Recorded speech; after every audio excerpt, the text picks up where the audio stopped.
Hi friends, నేను మీకు ఈరోజు చదివి వినిపించబోయే మరో మంచి నవల మన అభిమాన రచయిత్రి మాదిరెడ్డి సులోచన గారు రచించిన వినూత్న సృష్టి ప్రేమ పంజరం అనే నవలండి. ఈ నవల కూడా మీకు అందరికీ తప్పకుండా నచ్చుతుందని నేను అనుకుంటున్నాను. ఈ నవల విన్న తర్వాత మీకు కనుక నచ్చినట్లయితే ఎప్పట్లాగే లైక్ చేయండి, షేర్ చేయండి, సబ్స్క్రైబ్ చేయండి. ఇక కథలోకి పెడతామండి. సంధ్య చీకట్లు గదంతా వ్యాపించి అతని ముందున్న తెల్ల కాగితాలు మసకగా కనిపించగానే సాయంత్రమైందని గుర్తుకు వచ్చింది సంజయ్కు. బద్ధకంగా ఒళ్ళు విరుచుకున్నాడు. సిగరెట్ పెట్టె కోసం బల్ల మీద చూచాడు.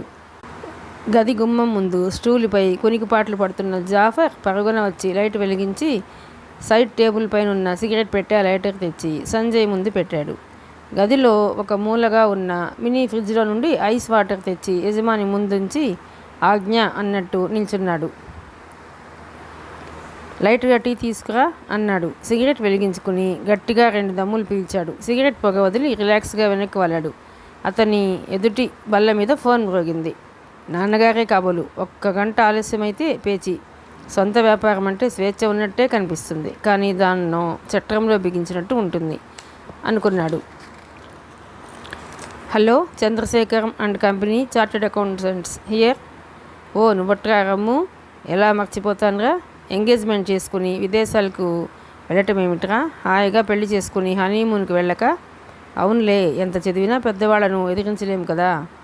వస్తాను తప్పకుండా నవ్వి ఫోన్ పెట్టేశాడు. జాఫర్ టీ కప్పు తెచ్చి బల్ల మీద పెట్టాడు. జాఫర్, మగన్ బాయ్ స్టేట్మెంట్ తయారైందా అన్నాడు. మగన్ బాయ్ స్టేట్మెంట్ తయారైందా అన్నాడు టీ సిప్ చేస్తూ. తెల్లవారితే లాస్ట్ డేట్. టైప్ చేసి అతని సంతకాలు తీసుకోవాలి. సాబ్, మరి టైపిస్ట్ మేం సాబ్ సెలవు పెట్టింది. మొన్ననే కదా 3 రోజులు సెలవు పెట్టింది. ఆశ్చర్యంగా చూచాడు. ఆమెకు లవ్ అఫైర్స్ ఎక్కువయ్యాయని వీరభద్రం సాబ్ అన్నారు అని ఇంకా ఏదో చెప్పబోయి సంజయ్ తీక్ష్ణమైన చూపులను ఎదుర్కోలేక పని ఉన్నట్టు బయటకు వెళ్ళాడు. జాఫర్, స్టాఫ్ అంతా వెళ్ళిపోయారా? ఆడిటర్ సాబ్ తప్ప అంతా వెళ్ళిపోయినరు సాబ్. మరో క్లర్క్ను అపాయింట్ చేయమని జగన్నాథం గారితో చెప్పాలి అనుకున్నాడు. జాఫర్, ఈ స్టేట్మెంట్ తీసుకువెళ్ళి చంద్రం అని మన దగ్గర పనిచేశాడు, అతనికి ఇవ్వు. రేపు 10 గంటలకు తయారు కావాలని చెప్పు అన్నాడు. అతను లేచి బాత్రూమ్కి వెళ్ళి ముఖం కడుక్కొని వచ్చాడు. రమేష్ ఎంగేజ్మెంట్ పార్టీకి పోవాలని కోటు వేసుకున్నాడు. మళ్ళీ ఫోన్ మోగింది. హలో, హాయ్ గీత, ఏమిటి అర్జెంటుగా రావాలా? పార్టీకి వెళ్ళాలి, నువ్వే ముఖ్యం. అంత పెద్ద నిష్ఠూరాలు ఎందుకు? వస్తున్నాను, ఫోన్ పెట్టాడు. రమేష్ దగ్గరకా గీత దగ్గరకా తెలుసుకోలేకపోయాడు. జాఫర్ తాళాలన్నీ వేసి ఆడిటర్ గారు వెళ్ళాక వెళ్ళిపో. అచ్చా సాబ్. కోట్ చేతి మీదికి తీసుకుని చకచగా దిగాడు. తన ఫియట్ కార్ తీసుకుని మెల్లగా సికింద్రాబాద్ వైపు పోనిచ్చాడు కారును. కారుతో పాటు అతని ఆలోచనలు సాగుతున్నాయి. తన తండ్రి చంద్రశేఖరం గారు 30 రూపాయల ఉద్యోగిగా హైదరాబాద్ పట్టణం వచ్చాడు. సొంత ప్రతిభతో ఈనాడు ఇంత పెద్ద కంపెనీకి ప్రొపరైటర్ అయ్యాడు. ఆయన చెల్లెల్ని ఆ కాలంలో డబ్బు లేక రెండవ పెళ్లి వాడికి ఇచ్చాడు. ఆమె భర్త జగన్నాథం అతడిని చెల్లెలి భర్తగా ఎన్నాడు చూడలేదు చంద్రశేఖరం. సొంత తమ్ముడుగా చూశాడు. చాలా రోజుల తర్వాత చంద్రశేఖరం చెల్లెలి పూజలు ఫలించి ఆమెకు ఆడపిల్ల పుట్టింది. ఆ అమ్మాయే గీత. గీత పుట్టాకే తమకు కలిసి వచ్చిందని ఆ ఇంటిలో వారి నమ్మకం. అందుకే గీతను చాలా గారాబం చేస్తారు ఇంటిలో. చంద్రశేఖరానికి గీత అంటే ప్రాణం, విపరీతమైన అభిమానం. ఆయనని ఆయన భార్య సుమతమ్మను అన్యోన్య దంపతులు అంటారు. అలనాడు షాజహాన్ భార్యపై ప్రేమతో తాజ్మహల్ లాంటి సమాధి కట్టిస్తే చంద్రశేఖరం గారు భార్య మరణంతో తన ఆరోగ్యానికే సమాధి కట్టుకున్నాడు. ఈ మధ్య ఆయనకు కుడివైపు కాలు చెయ్యి పడిపోయింది. వైద్యం చేయిస్తున్నా అట్టే లాభం కనిపించటం లేదు. వంటావిడ రాజామణి, పనికుర్రాడు రాములున్నా అతను ఏదో ఒంటరిగా ఫీల్ అవుతున్నాడేమోనని సంజయ్ అనుమానం. అతని అనుమానం నిజమేనని రాజామణి పదే చెబుతుంది. చిన్నబాబు, మేం వేళకు మంది ఇస్తాం, ఆహారం ఇస్తాం, కానీ దగ్గర కూర్చొని కబుర్లు చెప్పలేం. ఆయన ఒంటరితనం పోవాలంటే చెప్పు రాజామణి, ఏం చేయాలి? మీరు వెంటనే వివాహం చేసుకోవాలి. ఈ ఇంటిలో పిల్ల పాప తిరుగుతుంటే సగం రోగం నయమవుతుంది అన్నది.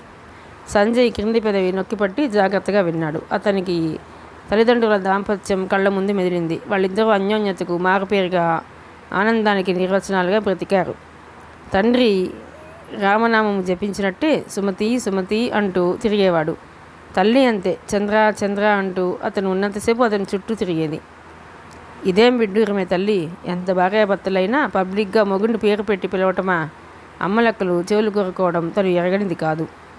4 రోజులు తండ్రి క్యాంపుకు వెళితే తల్లి ఎదురు చూడటం వింతగా అనిపించేది. ఎంత పనిలో ఉన్నా ఎక్కడ ఉన్నా రాత్రి ఆయన ఫోన్ చేసేవాడు. ఆ ఫోన్ కోసం ఎదురు చూస్తూ క్షణం ఒక యుగంలా గడిపేది. అవతలి నుండి తండ్రి ఏమనేవాడో కానీ తల్లి ముఖం మాగిన టమోటా పండులా మారిపోయేది. ఇదిగో చంద్ర, జవాబు చెప్పలేక కాదు, ప్రక్కనే సంజు ఉన్నాడు, ఇంటికి రా, నీ పని చెబుతాను అనేది. అదంతా కలగా తన పసి హృదయంపై హత్తుకుపోయింది. అందరి స్త్రీలలా ఏడుస్తూ ఎగబీలుస్తూ గడిపేది కాదు. ఎప్పుడూ నవ్వుతూ నవ్వటానికే పుట్టినట్టుండేది. మళ్ళీ అంతటి శాంతమూర్తి, సహనమూర్తి, అనురాగమూర్తి తనకి దొరుకుతుందా? అతను తల్లి గుర్తుకొచ్చినప్పుడల్లా తండ్రి దగ్గర కాసేపు గడపడం అలవాటు. అందుకే తండ్రి దగ్గరికి వెళ్ళాడు. సంజు, ఆయన ఆప్యాయంగా కొడుకు తలనిమురుతూ కంటతడి పెట్టేవాడు. ఏమిటి నాన్న, కళ్ళల్లో నీరెందుకు? హాయిగా తిరగవలసిన ఈ వయసులో ఈ బరువు బాధ్యతలు నీకు అప్పగించి నేను మంచం ఎక్కాను చూడు. పరాయి వరద నాన్న, నాకు ఒక యావగేషన్ ఉండాలి కదా. నా బాధ నీకు అర్థం కాదురా. నేను తల్లి తండ్రి చిన్నప్పుడే పోయి పెళ్ళి కావాల్సిన చెల్లెలు బాధ్యతతో సతమతం అయ్యాను. నిన్ను వాటన్నిటికీ దూరంగా పెంచాలనుకుంటే విధి నాపై కక్ష కట్టిందిరా. చాచా, అవేం మాటలు నాన్న, నేనేం కుర్రాడిని కాను. మీరు నిశ్చింతగా ఉండండి. నా నిశ్చింత, శాంతి, సౌఖ్యం అన్నీ తీసుకొని ఒంటరివాణ్ణి చేసిందిరా సుమతి అన్నారు ఆయన కళ్ళు ఒత్తుకుని. నాన్న, అలా అయితే నేను మీకేం కానా? చంద్రశేఖరం బాధగా నవ్వి కొడుకును దగ్గరికి తీసుకునేవాడు. సుమతితో పాటు వెళ్లకుండా ఎందుకు ఆగాననుకుంటున్నావు? నీకోసం రా, కేవలం నీకోసం అన్నారు. సంజయ్కు కళ్ళల్లో నీళ్లు తిరిగేవి.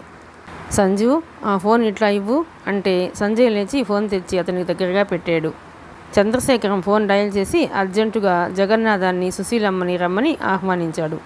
వాళ్ళెందుకు నాన్న? సంజు, నీకు నా ఆరోగ్యం, ఆఫీసు ధ్యాస తప్ప మరేం తెలియదు. నీ ఆరోగ్యం జాగ్రత్తగా చూసుకోవాల్సిన వారెవరైనా ఉండాలిరా. అందుకనే నేను నిర్ణయానికి వచ్చేసాను అన్నాడు దిండ్లకు చేరబడి. ఏమిటి నాన్న? నీకు పెళ్లి చేస్తాను. అమ్మాయిని నువ్వు ఎంపిక చేసుకుంటావా, నన్ను చేయమంటావా? ఆ విషయం చెప్పు అన్నాడు. నాన్న, అది కాదు, దాటవేయాలని చూచాడు. తను వివాహం పట్ల, భార్య పట్ల ఊహించుకున్న తీయని ఊహలు తండ్రికి ఎలా చెబుతాడు? బలవంతంగా వివాహం నీ నెత్తిన రుద్దాల్ని కాదు సంజు. నీ వారంటూ నీకు ఉండాలి. నా జీవితం ఆఖరి ఘట్టంపై ఎప్పుడు అవనిక పడుతుందో తెలియదు అన్నాడు. నాన్న, నిజాలు అంగీకరించడానికి భయం ఎందుకురా?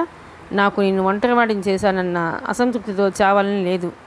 నువ్వు ఈ చావు కబురు చెబితే నేను ఒక్క క్షణం కూడా ఉండను లేచాడు సంజయ్.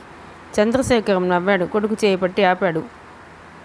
నీ మనసులో మాట మనసిచ్చిన ఆ అమ్మాయి ఉంటే చెప్పరా? సంజయ్ వచ్చి తండ్రి మంచం చివరన కూర్చున్నాడు. మీకు నచ్చిన అమ్మాయినే చేసుకుంటాను నాన్న అన్నాడు. సంజయ్కు తండ్రి పెద్దరికంపై దెబ్బతీయాలని లేదు. ఆయన సంపూర్ణ ఆరోగ్యవంతుడిగా తనను ఆ ప్రశ్న అడిగితే వివాహం పట్ల తనకున్న అభిప్రాయాలు ఖచ్చితంగా చెప్పేవాడు. నీ హృదయం ముందే చదివాను, అందుకే అత్తయ్యను రమ్మని ఫోన్ చేశాను అన్నారాయన. ఆ కళ్ళలోని మెరుపు, ఆ చిరునవ్వుల వెనకాల దాగిన సంతృప్తి చూచి చాలా సంతోషించాడు. తను నా ఇష్టం వచ్చిన అమ్మాయిని చేసుకుంటాను అంటే ఇంత ఆనందం మిగిలేదా? గీతకేమ్రా బంగారు తల్లి. ఆ ఒక్క మాటలో గీతపై ఆయనకున్న అనురాగం, ఆప్యాయత బయటపడ్డాయి. తనకు పని ఉంటే బయటకు వెళ్ళాడు. సాయంత్రం తర్వాత తండ్రికి చెప్పాడు. అత్తయ్య, మామ వచ్చారట, సంతోషంగా వివాహానికి అంగీకరించారట. కార్తీక మాసంలో ముహూర్తాలు పెట్టుకుందామన్నారట. మీకు ఇప్పుడు తృప్తిగా ఉందా నాన్న? ఆయన జవాబుగా నవ్వారు. రాజమ్మ, ఆ మిఠాయి ఇలా పట్రా ఆయన కేక వేశాడు. రాజామణి నవ్వుతూ లడ్లున్న ప్లేట్ తెచ్చింది. ఎడమ చేత్తో ఒక లడ్డు తీసి కొడుకు నోట్లో పెట్టాడు ఆయన. సంజయ్ సగం లడ్డు తుంపి తండ్రికి తినిపించాడు. ఇద్దరు మంచినీళ్ళు త్రాగారు. సంజయ్ ఒక లడ్డు తీసుకెళ్ళి రాజామణి నోట్లో పెట్టాడు. ఆమె ఉక్కిరి బిక్కిరైంది. లడ్డు నమిలి మింగింది. మరీ పసితనం, అల్లరి పోలే చిన్నబాబు చిరుకోపం ప్రదర్శించింది. లడ్డూతోనే సరిపెట్టాలనుకుంటున్నావేమో. మీ జగన్నాథం మామతో చెప్పి నాకు పట్టు చీర పెట్టించాలి. ఈసారి సంజయ్ పెద్దగా నవ్వాడు. పగటి కలలు కంటుంది రాజామణి అన్నాడు. రాజమ్మ, జగన్నాథం కొడుకు ఎందుకు? బాబే కొనిపెడతాడు చంద్రశేఖరం అన్నాడు. రాజమ్మ, జగన్నాథం కొనడం ఎందుకు? బాబే కొనిపెడతాడు చంద్రశేఖరం అన్నాడు. సంజయ్ తండ్రి పక్కన కూర్చున్నాడు. సంజయ్, నీకు ఎలాంటి అమ్మాయి కావాలో చెప్పలేదు. మీ అమ్మ అయితే ఎవరూ చెప్పకుండానే వారి మనసులోని మాట గ్రహిస్తుండేది. నాకు ఆ నేర్పు లేదు నాన్న. మీకు నచ్చిన అమ్మాయిని నేను కోరుకుంటాను. నన్ను భర్తగా కంటే నిన్ను తండ్రిగా చూచే స్త్రీ కావాలి అన్నాడు నిదానంగా. హృదయపూర్వకంగా ఆ మాట అంటున్నావా నాయనా? ఏమిటి పెద్దబాబు, అతను మన చేతుల్లో పెరిగిన పిల్లాడు. అతని మనసు ఏమిటో తెలియదా? రాజామణి గ్లాసులు తీస్తూ అన్నది. ఆమెను ఆ ఇంట్లో పని మనిషిగా చూడరు, పెద్ద దిక్కుగా చూస్తారు. ఆ రోజు మాట్లాడిన తర్వాత మళ్ళీ తను గీత కలుసుకోలేదు. ఆడపిల్లలకు వివాహం అంటే ఎంత సిగ్గో చూడు. గీత బొత్తిగా రావటం మానేసింది అన్నాడు చంద్రశేఖరం. తండ్రి కోసమైనా గీతకు తనే ఫోన్ చేద్దామనుకుంటే గీత ఫోన్ చేసింది తనకు. ఏమై ఉంటుంది? ఆలోచనలాపి యాక్సిలేటర్ నొక్కాడు సంజయ్. రాబావారా హాల్లోనే ఎదురై ఆహ్వానించింది.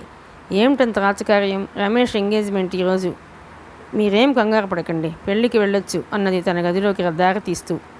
సంజయ్ ఆశ్చర్యంగా చూస్తూ ఆమె గదిలోకి దారి తీశాడు. ఏదో విశేషమే ఉంది, లేకపోతే తన గదిలోకి తీసుకెళ్ళదు అనుకుని వెళ్ళి మంచం చివర కూర్చున్నాడు. ఏమిటి గీత? అతను ఉత్కంఠత భరించలేకుండా అన్నాడు. ఉండు. ఆమె వెళ్ళి 5 నిమిషాల తర్వాత కాఫీ గ్లాస్తో వచ్చింది. అతను గదిని పరీక్షగా చూస్తూ గడిపాడు. కాఫీ తీసుకో బావా. ఇది కాఫీయా కషాయమా అన్నాడు చూడకుండానే. నా చేత్తో ఇస్తే కషాయం కూడా అమృతం అవుతుంది అన్నది సగర్వంగా జడ ముందుకు వేసుకుని. అయితే నా ప్రాక్టీస్ మానేసి హోటల్ పెడతాను. హాయిగా కషాయాన్ని అమృతంగా మార్చి అమ్ముకుంటే లక్షలకు లక్షలు వస్తాయి అన్నాడు. బడాయి, నేను చేశాను చూడు అన్నది బొంగుమూతితో. ఓ ఐసి తప్పదన్నట్టు చేదు మందు మింగినట్టు మింగాడు. ఎలా ఉంది? కాలకూట విషయం అంటే నీ కాఫీలా ఉండేదేమో అంటూ గ్లాసు కింద పెట్టాడు. అబ్బా, కాబోయే భర్త ఎంత మంచివాడు. నేను కాలకూట విషయం ఇచ్చినా కళ్ళు మూసుకు తాగుతాడు. పకపక నవ్వింది.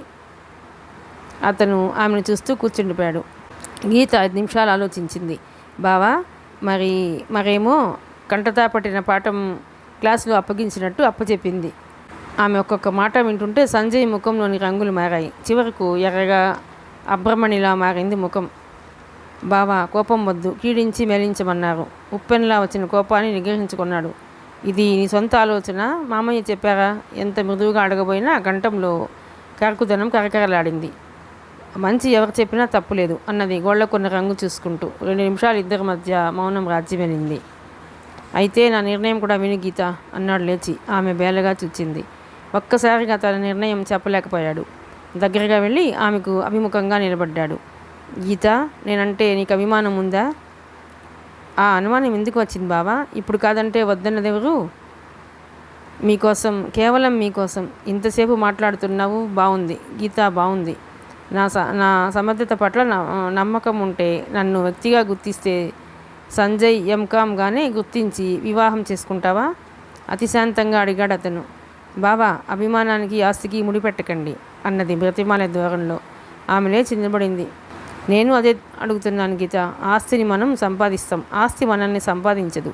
అదీ కాక నాన్నగారు మనిద్దరిని ఎంత ప్రేమిస్తారో నువ్వు వెరగనిది కాదు. ఆమె భుజాలపై చేతులాంచి సూటిగా చూచాడు.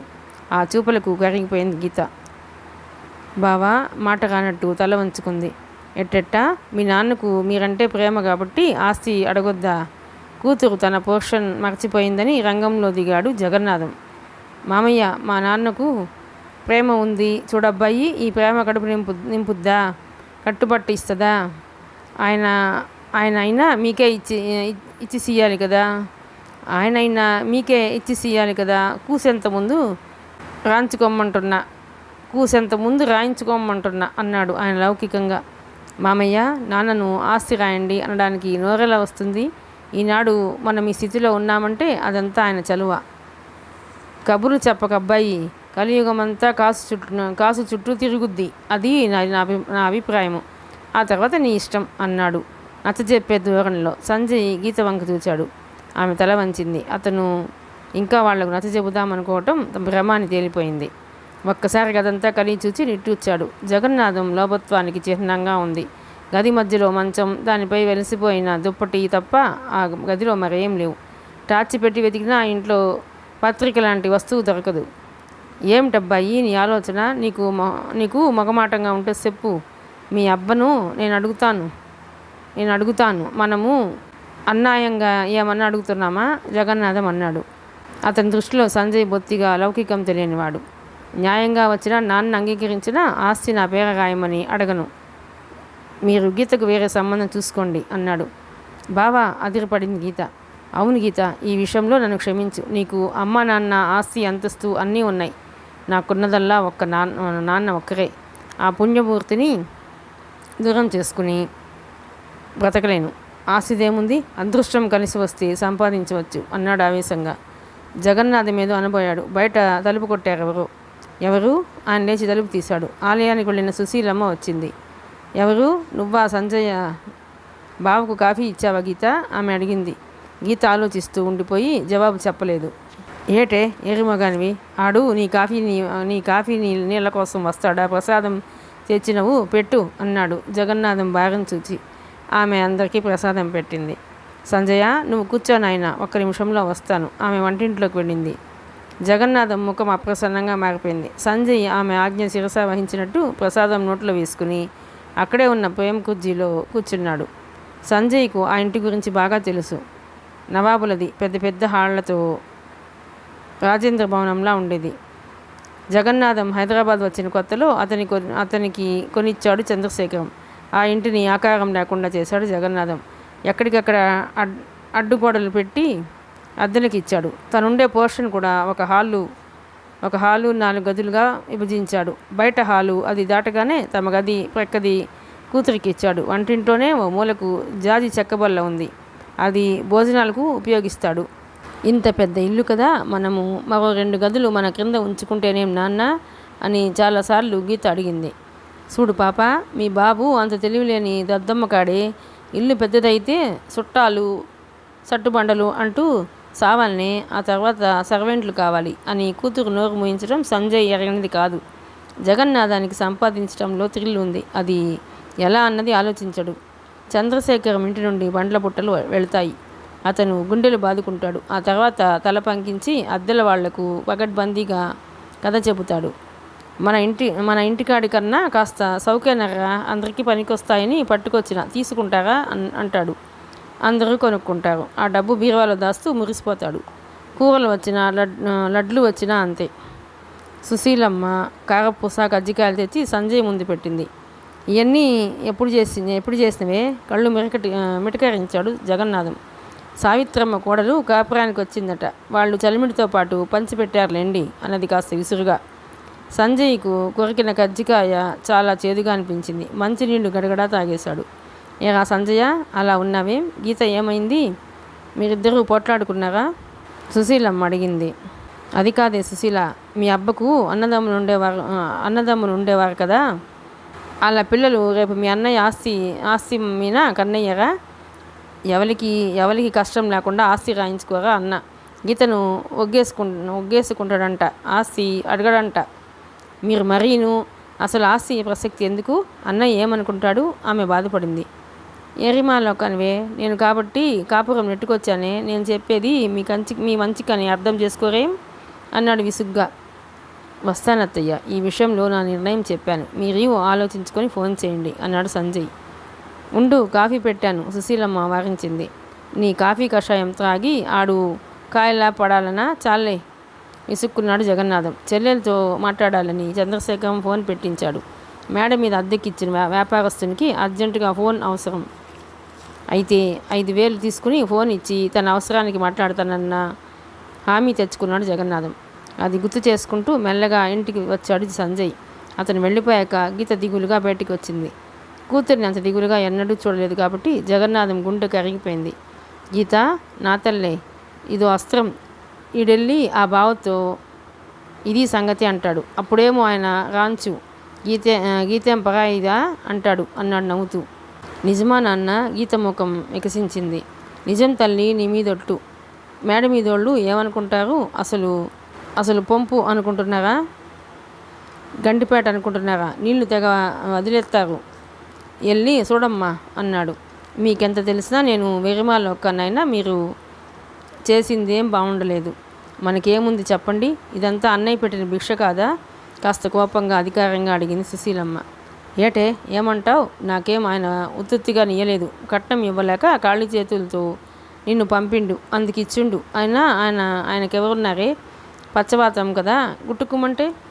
ఊరుకోండి, మీ మాటలు మీరును తీవ్రంగా ఖండించింది. మరేంటే, చంద్రశేఖరం కంపెనీకి నేను చేసినంత సాకిరి ఎవరు చేశారు అడగవే? ఎవరిని ఏం అడగక్కర్లేదు. హైదరాబాద్ వచ్చి ఇన్ని రోజులైంది. మీ ధోరణి మారిందా? ఇంకా ఎవలాలు అంటున్నారు. అలాంటిది కంపెనీ సహాయం చేశారట. సహాయం విసుక్కుందామె. జగన్నాథం పకపక నవ్వాడు.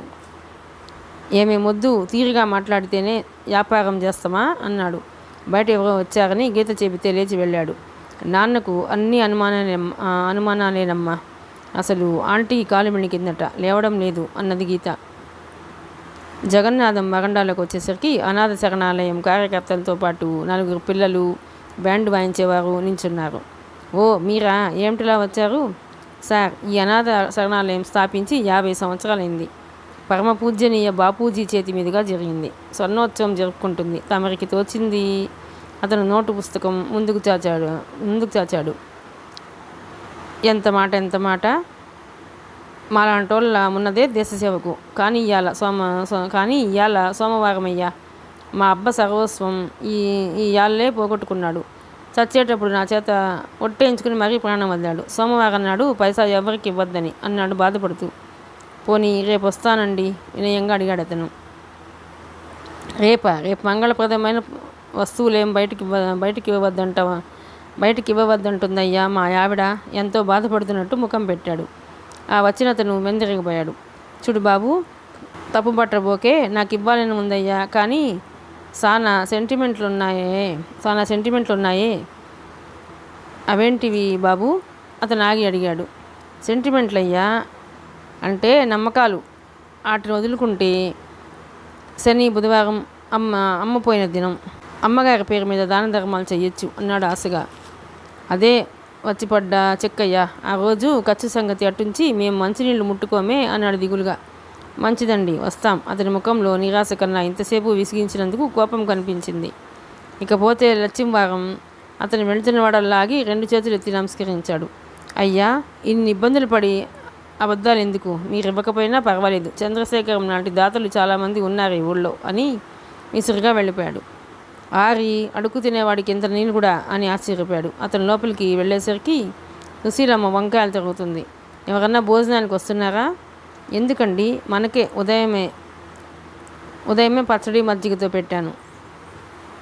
3 మనుషులకు అర్ధ కిలో వంకాయలు వండుతుంటే అడుగు తినిపోతామే.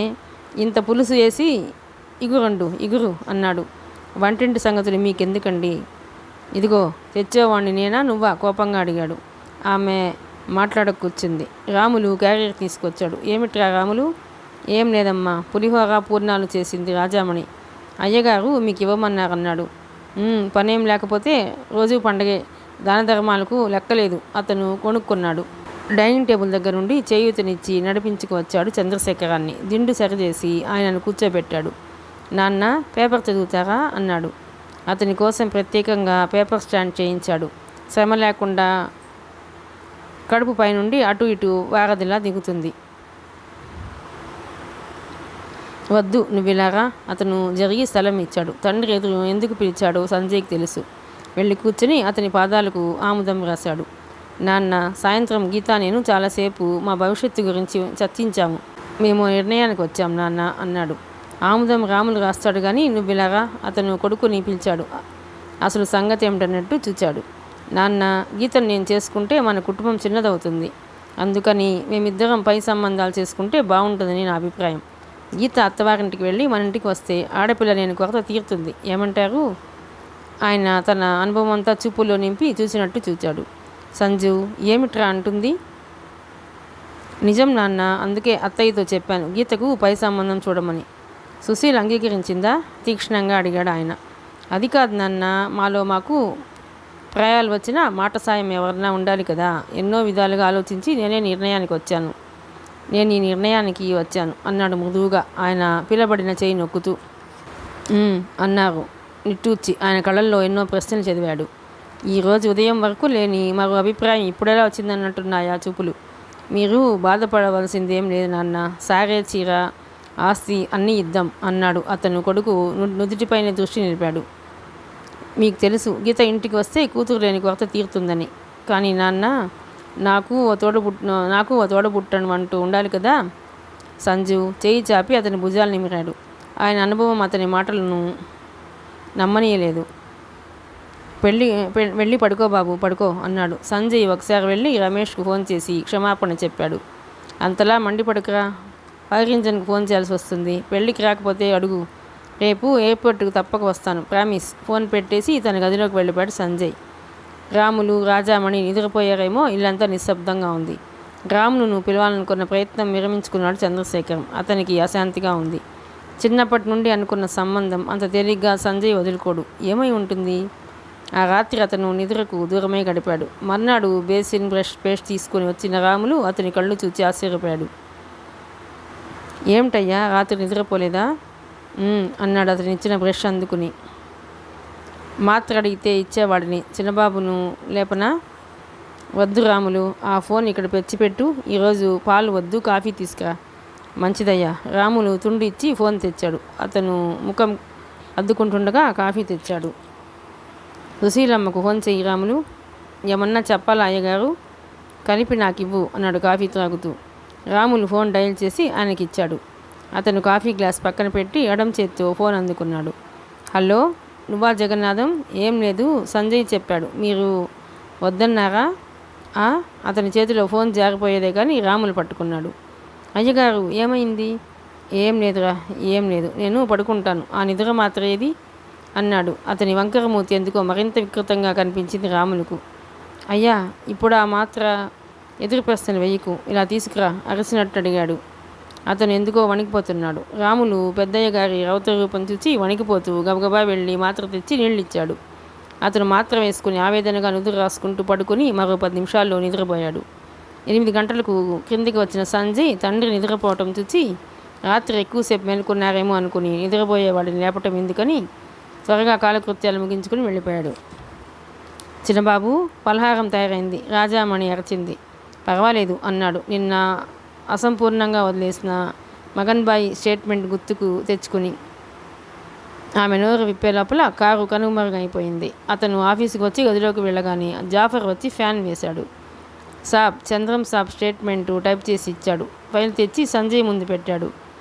గుడ్ జాఫర్, వీరభద్రం గారితో చెప్పు, వెంటనే ఓ టైపిస్ట్ కావాలని.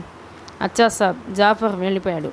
స్టేట్మెంట్ తీసుకుని అచ్చు చెప్పులు ఎన్ని ఉన్నాయో అని చూస్తుండగానే మగన్ బాయ్ గుమాస్తా వచ్చాడు. అడ్వాన్స్ ట్యాక్స్ కట్టిన చలాన్లు, సీడీ, పాస్బుక్ తెచ్చారా? జీ, అది కాదు సార్. మా అయ్యగారికి ఓ సందేహం వచ్చింది. ఏమిటయ్యా? ఈసారి మహబూబ్ నగర్లో పెట్టిన కొట్టు మీద లాభాలు వచ్చాయి, అవి కూడా చూపాలా? మెలికలు తిరిగిపోతూ అడిగాడు. గత ఏడు నష్టం వస్తే చూపాం కదా. అట్లయితే ఓ 10,000 లాభం వేసుకోండి అన్నాడు తేలిగ్గా. సంజయ్కు అతన్ని ఈడ్చి కొడదామన్నంత కోపం వచ్చింది. నిగ్రహించుకున్నాడు. నిన్న ఫోన్ చేసినప్పుడు ఇన్ఫర్మేషన్ అంతా ఇచ్చానని చెప్పారు మీ సేట్ గారు. ఇది కలపక్కర్లేదనుకుంటున్నారట. గారపళ్ళు బయట పెట్టి నవ్వాడు అతను. మీరు అనుకోవటం సరే, నా ప్రాణం పోతుందయ్యా. నిన్న ఇచ్చిన ఇన్ఫర్మేషన్ ప్రకారం స్టేట్మెంట్ తయారైంది అన్నాడు కాస్త విసుగ్గా. మరి పొరపాట్లు జరుగుతుంటాయి. లేచాడు అతను. సాయంత్రం వరకు ఆఫీస్లోనే ఉంటాను, ఇంకేమైనా కొత్త ఇన్ఫర్మేషన్ ఉంటే ఇవ్వండి అన్నాడు కోపాన్ని దిగమింగి. మంచిది సంజయ్ సాబ్. అతను వెళ్ళిపోయాడు. సంజయ్ నిట్టూర్చాడు. పని అంతా ఏట్లో పీసుకున్న చింతపండైంది. చార్టెడ్ అకౌంటెంట్స్ అంటే డబ్బు కుప్పలుగా వస్తుందనుకుంటారు కానీ ఈ తిప్పలు ఎవరికీ తెలియవు.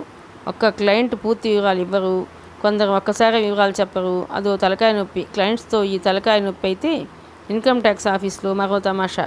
ఒక్కొక్క ఫైలుకు ఇంత మామూలు అంటూ మాట్లాడుకుంటారు. వ్యాపారస్తులకు, ఉద్యోగస్తులకు అందరికీ ఒకే రకంగా వసూలు చేస్తారు. అది అర్థం చేయడానికి తలనొప్పి. అతను ఆకలి మర్చిపోయి మరో ఫైల్ తీసుకున్నాడు. అతను టాక్సేషన్ రూల్స్ చదువుతుండగానే ఫోన్ వచ్చింది. Hello, Chandrasekharam and company. ఓ చరిత గారా, చెప్పండి. ఈరోజు కాదా మరి? అలాగే, వారం రోజుల తర్వాత వస్తాను, బాయ్. అతను ఫోన్ పెట్టేశాడు. అతనికి ఇప్పుడు ఆకలి గుర్తుకు వచ్చింది. బెల్ కొట్టగానే జాఫర్ టీ బిస్కెట్లు తెచ్చాడు.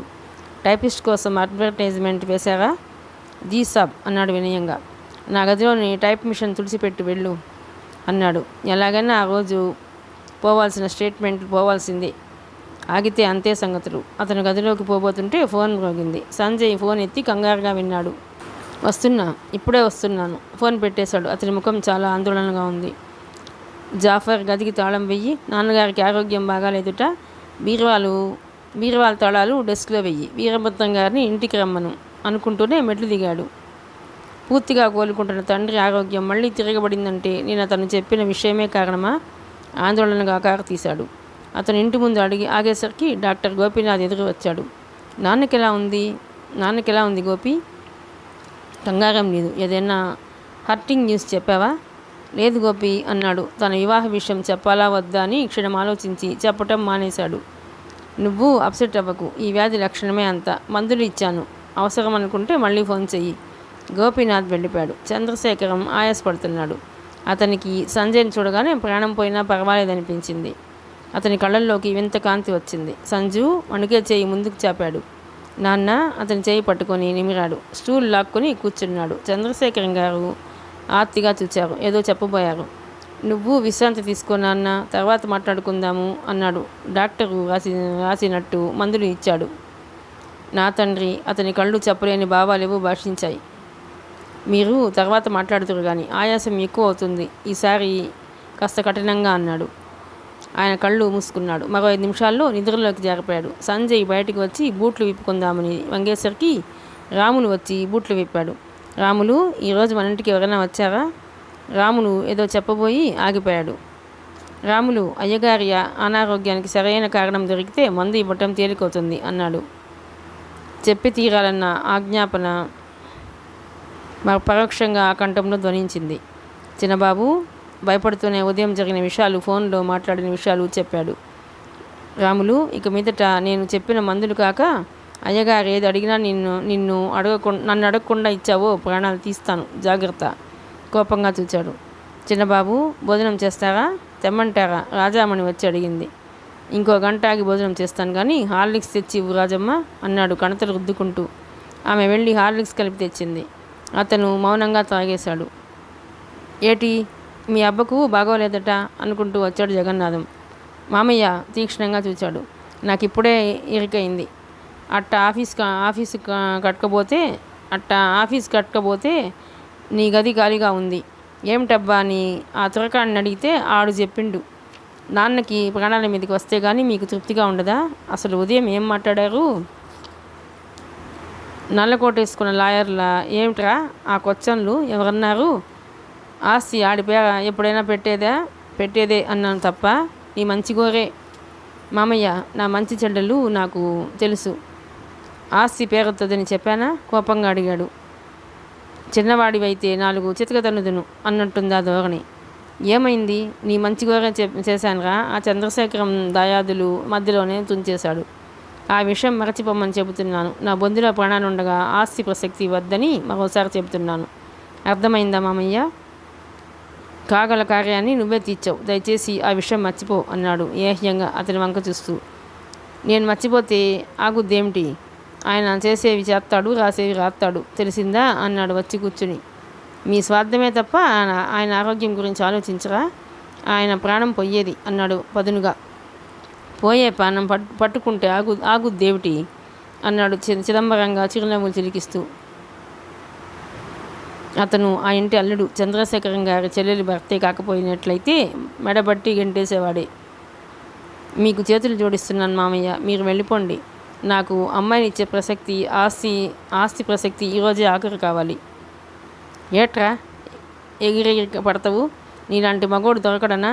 ఏదో ముసలాయన అడిగాడని కానీ అతని నోరు పెద్దదైందని గ్రహించిన సంజయ్ చప్పున అతని నోరు మూసి బయటకు తీసుకువెళ్ళాడు.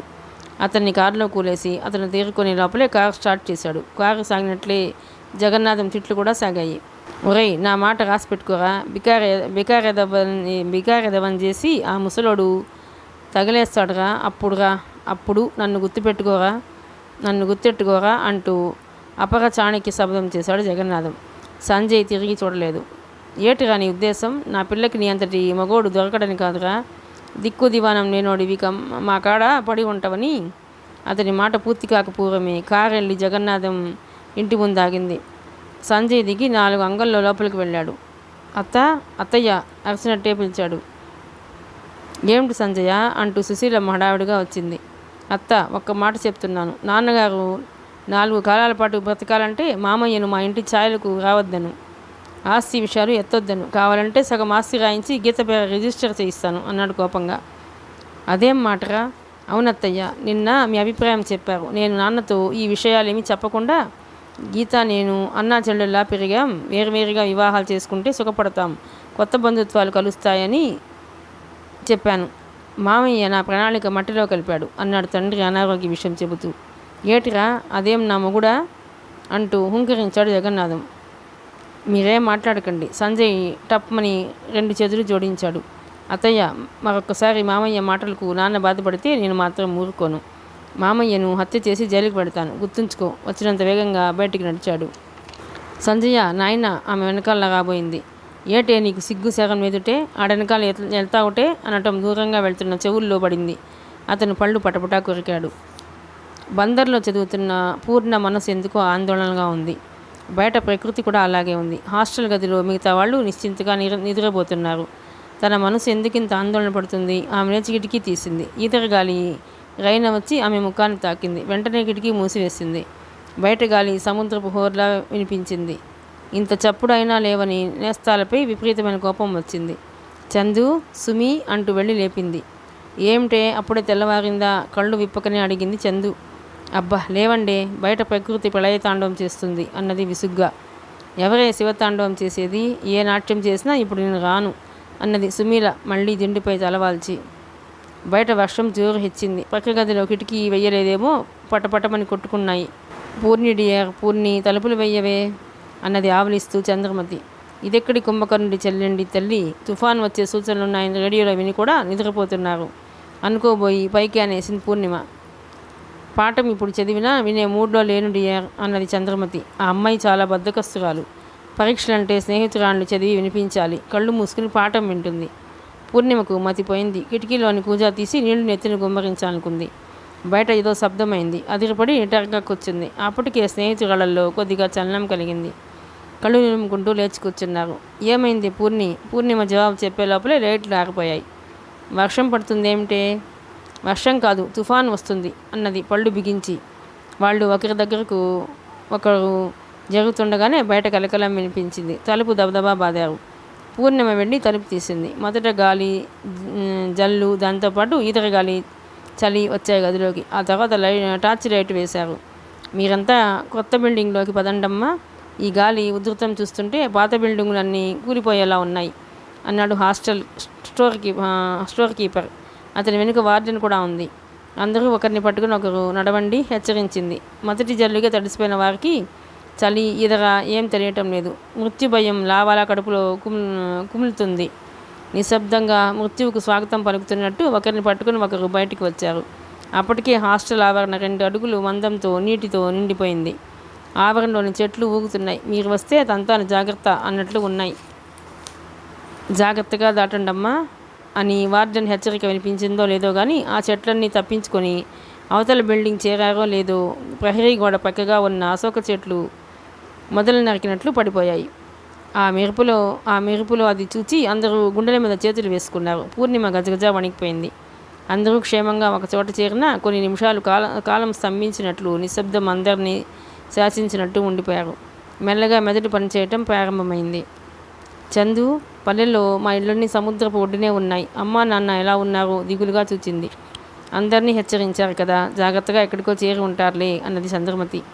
లేదు చందు, నాన్న గోడౌన్స్ అన్నీ అక్కడే ఉన్నాయి అన్నది దిగులుగా. పూర్ణిమ తండ్రి రాజారావు గంగపుత్రులకు షావుకారు. వారి వద్ద చేపలు, రొయ్యలు కొని ఉంచుతాడు. కోల్డ్ స్టోరేజ్ కొనాలని తాపత్రయపడ్డాడు. ఉన్నది ఒక పిల్ల, దాన్ని ఒక అయ్య చేతిలో పెట్టాక మీరు లక్షలతో వేలతో వ్యాపారం చేయుండని భార్య వారించింది. అంత భయంలోనూ తన వివాహ విషయం గుర్తుకు రాగానే సిగ్గు ముంచుకు వచ్చింది.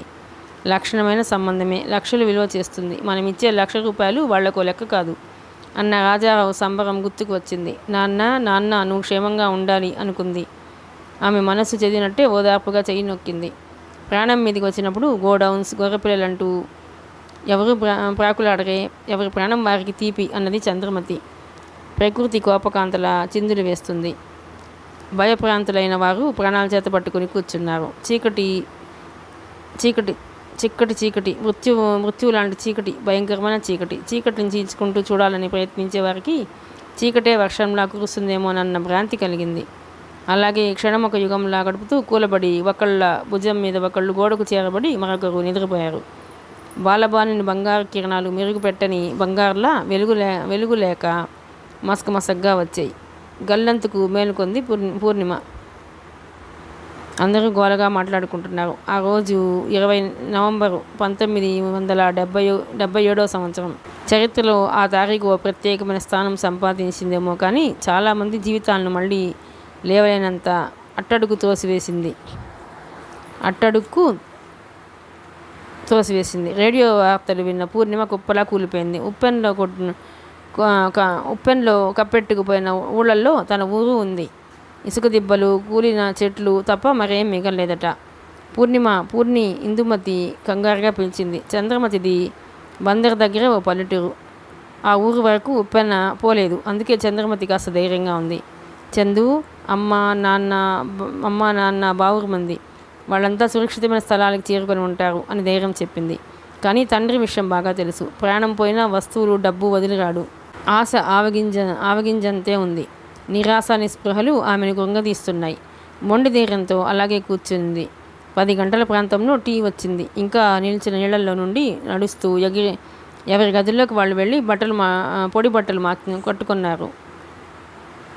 బందర్ వరకు వచ్చిందట. ఊరును ముంచెత్తలేదు. మంకెనపూడి రేవు మాత్రం పూర్తిగా ఉప్పెనలో కప్పబడిందట. హాస్టల్కు పాలు తెచ్చి ఏకాంబరం అన్నాడు. పూర్ణిమ గుండె దండలాడింది.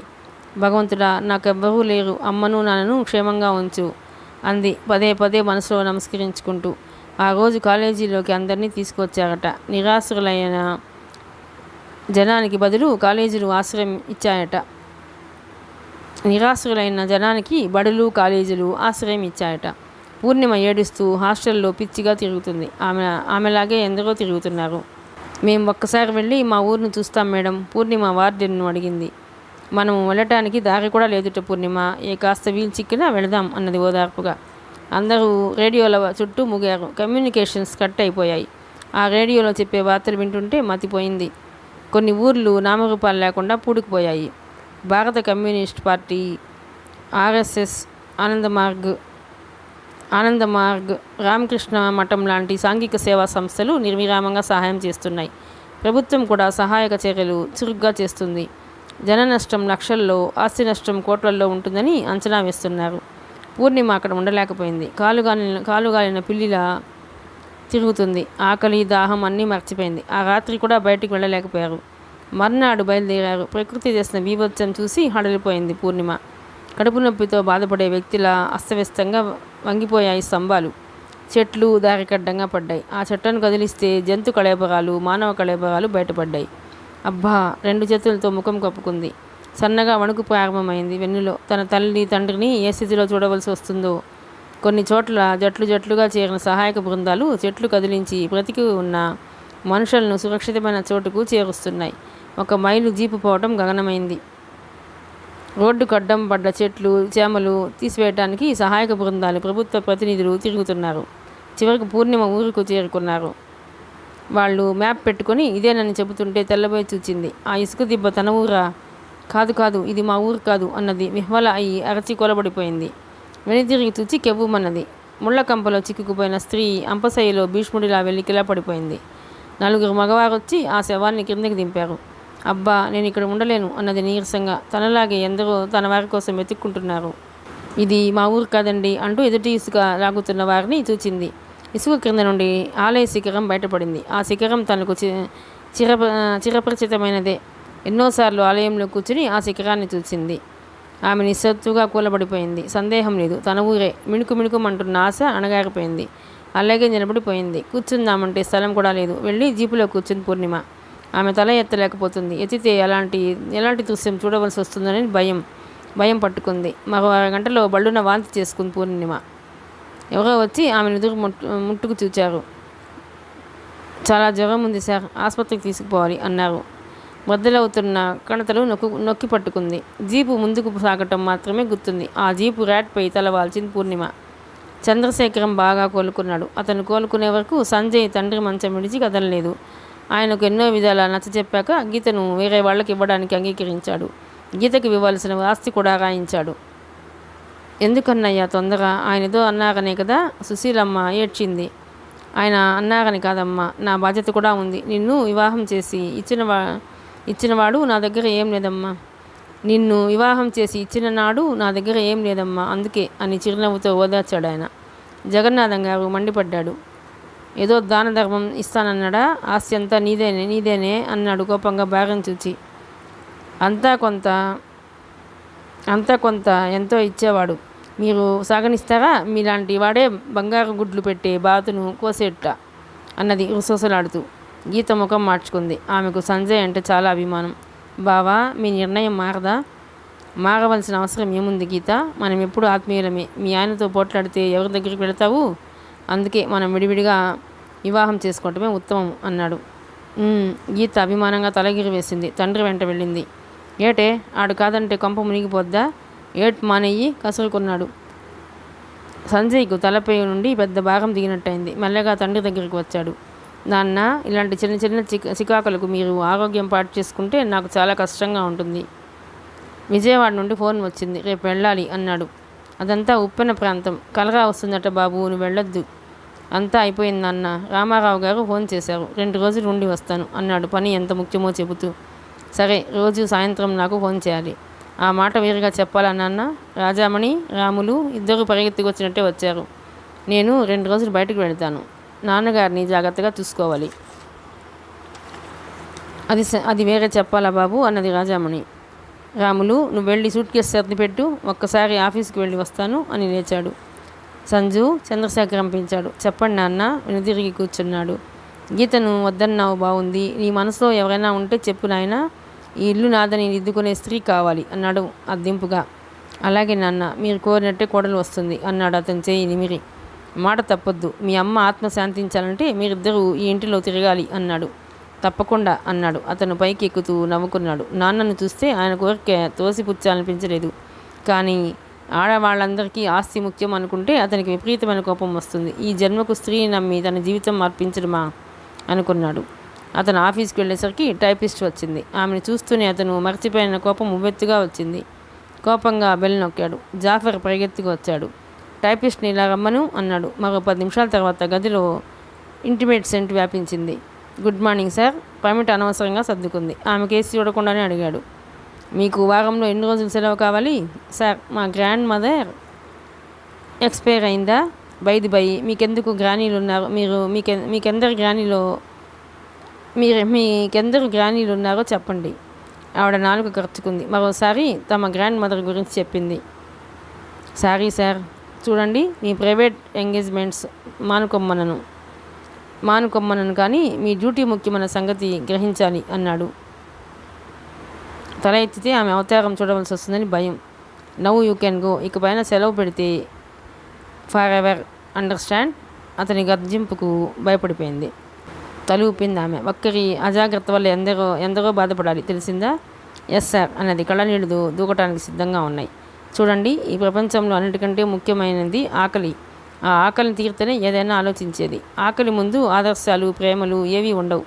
అర్థమైందనుకుంటాను. షికార్లు, సినిమాలు కావాలనుకుంటే సాయంత్రాలు ఉన్నాయి అన్నాడు. ఆమె అక్కడి నుండి పరుగులు పెట్టినట్టే వెళ్ళిపోయింది.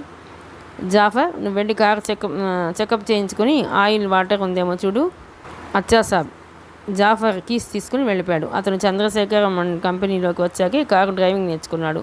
సంజయ్ పట్టుపట్టి నేర్పించాడు, అత్యవసర పరిస్థితుల్లో అవసరం వస్తుందని. నమస్తే సార్. వీరభద్రం వచ్చాడు. నమస్కారం, కూర్చోండి అన్నాడు ఫైల్ పక్కకు పెడుతూ. వినకూడని మాట ఒకటి విన్నాను సార్ అన్నాడు కుర్చీలో సర్దుకుని కూర్చొని. చెప్పండి అన్నాడు ఏమిటో ఊహించడానికి ప్రయత్నం చేస్తూ. జగన్నాథం గారు ఫోన్ చేశారు. చెప్పండి. వాటాలు పంచుకు వెళ్ళిపోతున్నానన్నారా? కాదు సార్, విజయవాడలో పప్పువాగని ఉన్నారు. మా కుటుంబానికి చాలా సన్నిహితులు. వాళ్ళ పెద్దబ్బాయికి గీతనిద్దాం అడుగు అన్నారండి అన్నాడు సంజయ్ వంక చూస్తూ. ఇందులో వినకూడని మాట ఏముందండి? ఆడపిల్లకు కన్నతండ్రికి సంబంధాలు వెతకడంలో ఆశ్చర్యం, వింత ఏమీ లేవు. ఒకసారి నేను విజయవాడ వెళ్ళి వద్దామనుకుంటున్నాను. శ్రీలక్ష్మి గారు వచ్చే నెల ట్యాక్స్ పే చేస్తారట. ట్యాక్స్ పెనాల్టీ జాగ్రత్తగా ఫాగాలో నింపి ఆవిడకు పంపండి. అలాగే శ్రీరామ్ ఇండస్ట్రీ వాళ్ళ కేసు రేపు ఉంది. మీరు వెళ్ళి అటెండ్ అవ్వండి. నేను హోటల్ ఫోన్ నెంబర్ చెబుతాను వెళ్ళగానే. ముఖ్యమైన విషయాలు ఉంటే ఫోన్లో చెప్పండి అన్నాడు. అలాగే సార్. మరొక విషయం, మనకు మరో టైపిస్ట్ కమ్ క్లర్క్ కావాలి, అడ్వర్టైజ్మెంట్ ఇవ్వండి అన్నాడు డ్రాయర్ లాగుతూ. ఇచ్చేసాం సార్. మరి జగన్నాథం గారు చూడండి, వీరభద్రం గారు, మనకు అవసరం లేని విషయాలకు ఎంత దూరం ఉంటే అంత మంచిదని నేను భావిస్తాను అన్నాడు తీక్షణంగా. వస్తాను సార్. అతను లేచి వెళ్ళిపోయాడు. సంజయ్ గాఢంగా నిట్టూర్చాడు. అతనికి స్త్రీ జాతి మీదే విరక్తి కలిగింది. డాక్టర్ గోపీనాథ్ భార్య అంటే ప్రేమించి పెళ్లి చేసుకుంది. భర్తకు అక్రమ సంపాదన లేదన్న కక్షతో తప్పుడు మార్గం పట్టింది. సంఘంలో తను గౌరవప్రదమైన జీవితం గడుపుతున్నాననుకునే గోపీనాథ్ ఆశలు అడియాసలు అయ్యాయి. అతను కృంగిపోతుండగా చంద్రశేఖర్ గారు పిలిచి ఓదార్చి అతన్ని మనిషిని చేశాడు. స్త్రీని యావగించుకోబోయిన సంజయ్ కళ్ళ ముందు అమృతమూర్తి అయిన అమ్మ మెదులుతుంది. అమ్మ అనుకుంటాడు ఆవేదనగా. సాబ్, గాడిలాయా జాఫర్ వచ్చాడు. అతను అవసరమైన వస్తువులు సర్దుకున్నాడు. జాఫర్ అన్నీ తీసుకుని దిగాడు. డ్రాయర్ లాక్ చేసి ఫోన్ చేసి తండ్రితో గోపీనాథ్తో మాట్లాడి తను దిగాడు. మిగతా కథ 2వ భాగంలోనండి. ప్లీజ్ అండి, ఈ నవల కనుక మీకు నచ్చినట్లయితే లైక్ చేయండి, షేర్ చేయండి, సబ్స్క్రైబ్ చేయండి.